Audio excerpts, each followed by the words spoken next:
MK Ultra, hacia la muerte mental, por Andreas Faber-Kaiser.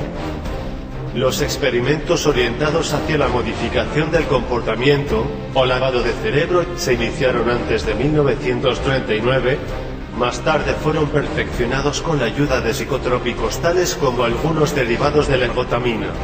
Después de la guerra las investigaciones se aceleraron culminando en el proyecto MK Ultra realizado cerca de Palo Alto. Pero los principios del método no son nuevos. Los ejercicios espirituales de los jesuitas corresponden al mismo tiempo de modificación del comportamiento. Algunos autores han llegado a manifestar que el propio Marx sufrió un lavado de cerebro con las mismas técnicas mientras estudiaba en Berlín. Lo malo es que, en última instancia, algunos abaces ya no saben para quién están trabajando realmente. Son palabras graves para ser pronunciadas por una persona tan puntualmente informada como lo es Ismael Medina. ¿Se experimenta sobre las posibilidades de aplicación del control mental?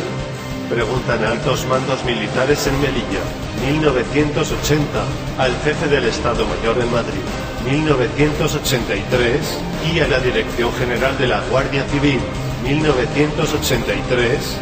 Sí, sí, sí, es su respuesta. El eco es el mismo. Grave. La libertad mental es la más íntima que nos queda y también esa nos la pueden controlar con excesiva facilidad. Este reportaje es a la vez una denuncia y un aviso. Ni Pershing, ni neutrones, ni guerra bacteriológica, la guerra mental es la más limpia y anónima aún y ya actúa entre nosotros. El protocolo de la muerte programada. 14 de noviembre de 1978, Leo J. Ryan, 53 años, 5 hijos, miembro demócrata de la Cámara de Representantes, desembarca en Georgetown, capital de la Guayana, junto con sus ayudantes, varios periodistas y unos abogados de la secta de los Templarios del Pueblo. El número 2 de la embajada norteamericana, Richard Wheeler, los acompaña a Johnstone. Allí mantienen una entrevista con Jim Jones. Los testimonios acusadores que recogen son abrumadores y una veintena de fieles se acogen a la protección de Ryan y le piden ser repatriados a Estados Unidos. El sábado 18 de noviembre, el grupo abandona Johnstone y acude al aeropuerto de Port Kaituma, donde les esperan unos aviones. Repentinamente se produjo el ataque, saltan unos hombres que abren fuego, matando a 5 personas entre las que se cuenta Leo Ryan, e hiriendo a otras 10. 2 días más tarde 900 cadáveres conforman el terrorífico broche final de un ensayo mental de la inteligencia norteamericana. Trampa deliberada. Año y medio después, los hijos del diputado decidieron presentar una denuncia contra el gobierno norteamericano. De la instancia presentada ante la Corte del Distrito Norte de California por su abogado, Marvin L. Lewis, se deduce que el Departamento de Estado estaba perfectamente al corriente de las actividades oscuras de Jim Jones en el campo de experimentación de Johnstone. Retrocedamos al origen de los hechos. En agosto de 1977 la revista New West de San Francisco publica una investigación de Marshall Kilduff y Filtrazi denunciando las prácticas de James Warren Jones, para los amigos Jim Jones. 10 antiguos miembros de la secta contaban allí las torturas, las extorsiones de fondos, las amenazas de muerte. El lugarteniente gobernador Mervyn DiMaggio intenta obligar a los periodistas a interrumpir su investigación, lo que contribuirá a su fracaso electoral en noviembre de 1978. Proyecto de suicidio colectivo. Más adelante, reemprende la investigación el San Francisco Examiner y revela que varios centenares de adeptos han sido obligados a entregar sus bienes a Jones. Deborah Berkeley logra escapar de Johnstone y narra a unos reporteros de San Francisco Chronicle las condiciones de vida en la comunidad de la selva de la Guayana. Revela además, por vez primera, la existencia de un proyecto de suicidio colectivo. Es entonces cuando interviene Leo J. Ryan. En Washington pide repetidas veces al Departamento de Estado informaciones sobre el People's Temple de la Guayana. Le responden que la colonia de Johnstone no ha sido objeto de ninguna investigación, y que las altas esferas no disponen de ninguna noticia al respecto. Ryan decide actuar entonces en el marco de la Cámara de Representantes. A petición propia, es nombrado jefe de una misión del gobierno de los Estados Unidos encargada de investigar las alegaciones de malos tratos infligidos a ciudadanos norteamericanos en la colonia de Jonestown, en Guayana. Misión oficial, a cuyo título todos los servicios gubernamentales estaban obligados a aportarle su ayuda, a transmitirle sus informaciones y a asegurarle su seguridad. Sentenciado por la CIA. En la documentación aportada por los hijos de Ryan se acusa nominalmente a John Bushner, que era entonces adjunto a la Subsecretaría de Estado para los Asuntos Interamericanos, a Richard McCoy, en aquella época cónsul general de los Estados Unidos en Georgetown, y a John Burke, agente consular de Richard McCoy. Vivía en su día Odin Carter, portavoz del Departamento de Estado, refiriéndose a los días de la matanza, que había desempeñado su tarea conforme a las más severas exigencias profesionales y morales. De la denuncia de los hijos de Ryan se desprende que McCoy estaba informado de lo que estaba sucediendo en el campo de Jim Jones, y de que además del Departamento de Estado, también la CIA estaba perfectamente al corriente de lo que hacía el People's Temple. Uno de sus agentes, Philip Blackley, vivía en Jonestown, donde se había convertido en uno de los hombres de confianza de Jim Jones, mientras que Richard Wheeler, el mismo que acogió a Ryan y lo acompañó a Jonestown, era un agente de la Central de Inteligencia norteamericana. En el documento judicial de Marvin Lewis puede leerse textualmente que la acusación de los hijos de Ryan se funda en el hecho de que los agentes citados trabajaban por cuenta del Departamento de Estado y de la CIA con el fin de utilizar la colonia de Jonestown como campo de experimentación del control mental en el marco de las investigaciones emprendidas por la CIA en el programa MKUltra. El escándalo del control mental estalló en los Estados Unidos en 1975, tras el suicidio de Frank Olson, quien 2 años antes se había defenestrado desde el 10º piso de un edificio de Manhattan, aparentemente a consecuencia de un ataque de locura. Sorprendió en aquel entonces que el Consejo General de la CIA declarara que Olson había muerto en acto de servicio. El suicidado era químico al servicio del ejército y estaba participando en investigaciones secretas sobre los efectos del LSD en el cerebro humano, para conocer el modo de empleo de alucinógenos durante los interrogatorios. Una comisión del Congreso ante la que fue obligado a declarar el almirante Stanfield Turner, director entonces de la CIA y amigo personal de Jimmy Carter, reveló que estos experimentos habían formado parte de un programa secreto sobre el control mental, bautizado como MKUltra. El caso del People's Temple indica que Jim Jones habría participado en dicho programa. De los Panteras Negras al fascismo. Así, sorprendieron algunos aspectos en lo que se refería a las implicaciones políticas. Es evidente que allí no se experimentó solamente con la comunidad del Templo del Pueblo, sino que previamente se operó también con éxito un cambio de personalidad en la figura de su líder.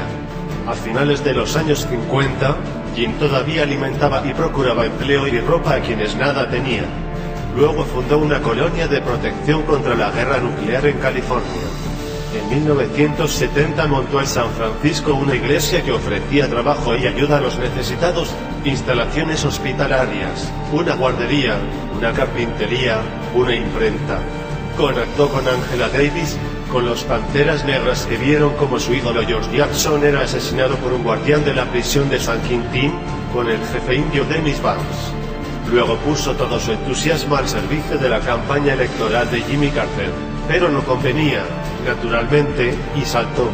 Ya fuera, en la Guayana, se operó su cambio subliminal. Una creciente manía persecutoria se adueñó de él. Temía que su Jonestown fuera desmantelado por la fuerza, encarcelados los negros y aniquilados por la CIA los blancos.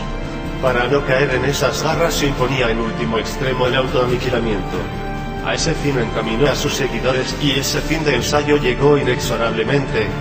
Antirracista, antifascista, Jim Jones acabó aplicando las más rigurosas reglas dictatoriales en su campo de concentración y finalmente el exterminio. Una labor exquisita en 2 niveles, el individual y el colectivo, de los especialistas de la inteligencia mental norteamericana, desarrollada a partir del proyecto MKUltra. La historia empieza en Budapest.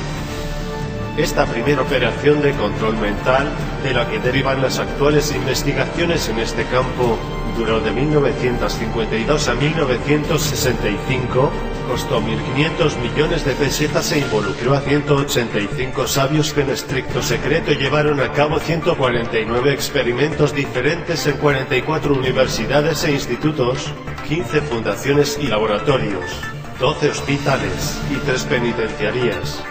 Comenzó en 1949, cuando el cardenal Mitz-Zenty, ante la sorpresa general, reconoció los cargos que le fueron imputados por los jueces de Budapest.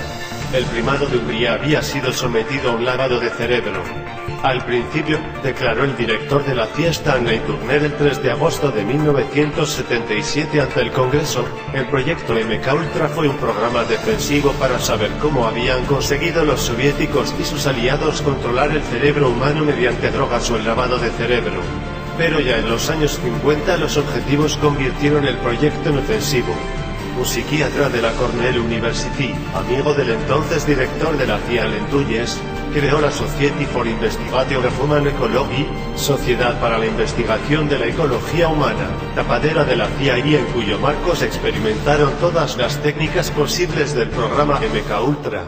Suprimir la memoria. Se buscaba ahora la provocación de la amnesia a voluntad, para conseguir interrogar a un espía enemigo sin que él ni sus superiores advirtieran que había revelado sus secretos, al tiempo que se lograría suprimir datos comprometedores de la memoria de los agentes propios antes de enviarlos a misiones en países enemigos. Lo mismo valdría para borrar la información acumulada cuando cesaran en el servicio activo. Entre los documentos que se dieron a conocer en 1977 figura la contratación de un mentalista profesional, John Mulholland, fallecido en 1970. Un portavoz de la CIA declaró que recurríamos a él cada vez que un acontecimiento rebasaba los límites de nuestro entendimiento y podía tratarse de un recurso de magia. Mulholland lograba desviar la atención de un sujeto, obligándole a mirar en la dirección que él deseaba, gracias a sus poderes hipnóticos. En 1953 se le pagaron $3.000 por redactar un manual de manipulación para la CIA. De acuerdo con los términos del contrato de este subproyecto número 4, o MK-Ultra, el manual serviría para administrar inadvertidamente a cualquier individuo no importa qué sustancia sólida, líquida o gaseosa. Los coreanos lavan mejor. En cuanto al lavado de cerebro, alcanzó poco antes su éxito definitivo en manos de los especialistas de Corea del Norte, que marcaron la pauta para el resto de equipos que en todo el mundo practican este sistema de despersonalización. Se siguen 10 fases básicas. 1. Destrucción de la identidad del individuo. 2. Insinuación de su culpabilidad general. 3. Incitación a la denuncia de sí mismo. 4. Instauración de un clima de inseguridad. 5. Clemencia aparente y proposición de perdón. 6. Incitación a confesarse. 7. Insinuación de su culpabilidad. 8. Autocrítica por deducción lógica de su culpabilidad. 9. Armonización de los puntos de vista entre las dos posiciones. 10. Acabado del cambio del sujeto. De esta forma, se le lleva a condenarse a sí mismo sin que se ejerza verdadera violencia sobre él, obligándolo a analizar de forma lógica a partir de un punto de vista erróneo. Si analizamos bien este sistema, cabría imputarle semejante práctica igualmente a las sectas dominantes y hasta convendríamos en que los coreanos bebieron en cálices sagrados los conceptos de la culpabilidad y de la autoanulación como premisas para la purificación y el cambio de personalidad que deben conducir a la pretendida liberación o sublimación espiritual del individuo, subyacen en toda doctrina religiosa importante. Infiltración mental. En lo que respecta a los rusos, maestros en la investigación de las posibilidades que ofrece la mente humana, para lo cual están en estos momentos logrando vertiginosos avances en el conocimiento de la composición de la sustancia de nuestra memoria, cabe decir que el Estado Mayor soviético dispone de una central de informaciones que opera bajo las siglas GRU, y cuenta con una red de 30.000 agentes diseminados por los países occidentales y del tercer mundo. Los objetivos de esta red consisten en la preparación de la injerencia rusa en los asuntos occidentales a escala planetaria, mediante la manipulación de la opinión por una parte, y por otra en el intento de apropiación de los progresos de la investigación de los países occidentales, especialmente en las áreas de aeronáutica, comunicaciones, informática avanzada e ingeniería militar. El procedimiento se basa en la grabación en la memoria subliminal de la documentación que se pretende obtener, en el marco de una programación hipnótica cuyas claves de reconversión solamente conocen los inductores del agente programado. Director de este grupo de control y condicionamiento mental es el general Piotr Ivanovich Vasutine, quien dirige un grupo que llega a aplicar auténticas técnicas de influencia mágica en la población. Las tentativas por convertir al ser humano en muñeco que responda inadvertidamente a determinados impulsos, seguirán siendo objetivo prioritario de cuantos pretenden dominarlos. Ahí están, en esa línea de condicionamiento mental, los de otra forma inexplicables suicidios simultáneos de varios componentes de la fracción del Ejército Rojo, RAF, en la prisión de Stuttgart/Stambeli. El individuo humano, desde el momento en que se integra en una comunidad armónica de congéneres, puede llegar a perder fácilmente sus convicciones individuales, y pasar a asimilar el sentir global del grupo armónico del que forma parte y del que pasa a ser una célula más sin personalidad propia.